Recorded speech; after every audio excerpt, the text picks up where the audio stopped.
Граѓаните со право го губат трпението кога гледаат дека оние што крадеа шетаат слободни во скапи возила и одат на екзотични дестинации. Вината за тоа треба да се бара ке обвинителите кои ги штитат оние за кои има сомнеш дека краделе од државата, порача премиерот Христијан Мицкоски. Го разбира гневот на луѓето, но вели тука централната власт нема моќ, таа е во рацете кои оние кои според него очигледно сакаат да сокријат одреден криминал, односно обвинителите и судиите. И на вистина на граѓаните трпението им е прикрај, но и нашето. И со право граѓаните понекогаш ни се лутат, добре, ова е проекти, пензии, плати, сето тоа е супер реформи, ама овие што крадеат ништо. Пуште се шетаат слободни, уживаат во скапи возила, ги гледаме на екзотични дестинации како уживаат, ништо не направивте.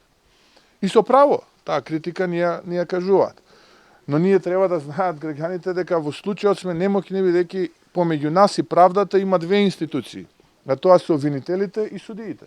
Републичкиот јавен обвинител Љупчо Коцевски кажа дека паушални биле изјавите на премиерот дека обвинителите не ја работеле својата работа. Мицкоски порача дека нивната работа може да се види и по тоа колкава е довербата на граѓаните во правосудството. Вели Коцевски добил шанса како никој републички обвинител претходно, но резултати немало.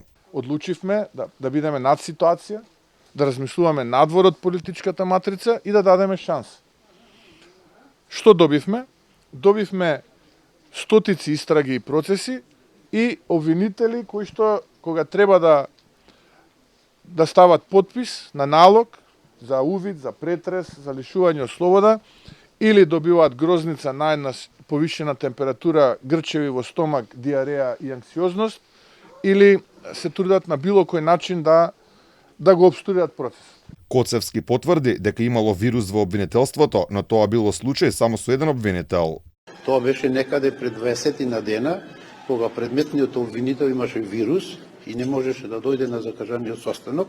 Истиот се одложи за 3-4-5 дена, со тоа што присуствуваше после и од тогаш до денес има одржано неколку состаноци со надлежните од служби од полицијата за евентуално координација на одредени предмети. Премиерот претходно порача дека доволно било чекање, најавувајќи дека од понеделник почнува акција против одредени обвинители кои што директно штитат политички и бизнис моќници.